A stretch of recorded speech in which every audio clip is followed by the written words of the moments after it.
അടുത്തതായിട്ട് നമ്മുടെ journal entry എഴുതുന്ന രണ്ടാമത്തെ ക്വസ്റ്റ്യനാണ് നമ്മൾ ഡിസ്കസ് ചെയ്യാൻ പോകുന്നത്. രണ്ടാമത്തെ ക്വസ്റ്റ്യന് ക്വസ്റ്റ്യൻ നമ്പർ വന്നിട്ടുണ്ട്.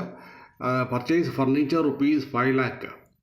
അപ്പോൾ ഇവിടെ ഫർണിച്ചർ വാങ്ങിച്ചു എന്നാണ്, 5 ലക്ഷം രൂപയുടെ ഫർണിച്ചർ വാങ്ങിച്ചു എന്നാണ് കാണിച്ചിരിക്കുന്നത്. അപ്പോൾ ഇവിടെ ഫർണിച്ചറാണ് ഒരു ഐറ്റം, അത് നമുക്ക് അറിയാം.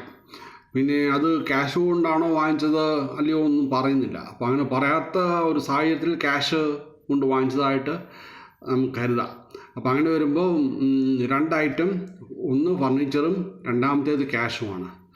പിന്നീട് സെക്കൻഡ് സ്റ്റെപ്പ് എന്ന് പറയുന്നത് അത് ഈ ഐറ്റങ്ങൾ ഏത് ഇതിൽ പെടുന്നതാണെന്നുള്ളതാണ് നോക്കേണ്ടത്. അതായത് റിയൽ അക്കൗണ്ട് ആണോ, പേഴ്സണൽ അക്കൗണ്ട് ആണോ, നോർമൽ അക്കൗണ്ട് ആണോ എന്നാണ് അറിയേണ്ടത്.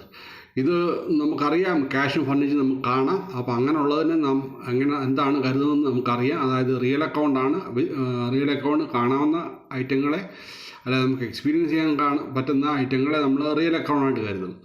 അപ്പോൾ ഇത് 2 റിയൽ അക്കൗണ്ട്, ക്യാഷും കാണാം ഫർണിച്ചറും കാണാം. പിന്നീട് അത് കഴിഞ്ഞ് കഴിഞ്ഞാൽ പിന്നെ നമ്മൾ റൂള് എന്താണെന്ന് നോക്കണം. അപ്പോൾ റിയൽ അക്കൗണ്ടിൻ്റെ റൂളാണ് നോക്കേണ്ടത്. അപ്പോൾ ഇവിടെ എന്താണ് നമുക്ക് കിട്ടിയത്? റിസീവിങ് ആസ്പെക്റ്റ് എന്താണ്? ഫർണിച്ചറാണ്. അപ്പോൾ റിസീവിങ് ആസ്പെക്റ്റ് ഫർണിച്ചർ ആകുമ്പോൾ അത് ഡെബിറ്റ് ആവും. അപ്പം റിസീവിങ് ആസ്പെക്റ്റ് ഫർണിച്ചറാണ്, അപ്പം അത് ഡെബിറ്റ് ആവും. അതായത് എന്താണ് rule? Debit what comes in എന്നാണ്. അതായത്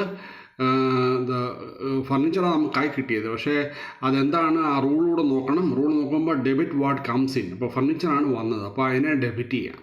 പിന്നെ എന്താണ് പോകുന്നത്? അതായത് ക്രെഡിറ്റ് വാട്ട് ഗോസ് ഔട്ട്, അതാണ് അടുത്ത റൂള്. അത് ക്യാഷ് റിയൽ അക്കൗണ്ടാണ്. അപ്പം ക്രെഡിറ്റ് വാട്ട് ഗോസ് ഔട്ട്, അപ്പോൾ ഇവിടെ ക്യാഷ് പുറത്തേക്ക് പോവുകയാണ്. അപ്പോൾ അങ്ങനെ വരുമ്പോൾ ക്യാഷിനെ ക്രെഡിറ്റ് ചെയ്യണം. അതാണ് അവിടെ കാണിച്ചിരിക്കുന്നത്. അതിൻ്റെ അത് എഴുതി കാണിച്ചിട്ടുണ്ട്, അത് ശ്രദ്ധിച്ച് നോക്കണം. അപ്പോൾ അതിൻ്റെ റൂൾ അപ്ലൈ ചെയ്യുമ്പോൾ നമുക്കിത് ഇതുപോലൊരു ഡെബിറ്റും ക്രെഡിറ്റും ഐഡൻറ്റിഫൈ ചെയ്യാൻ പറ്റും.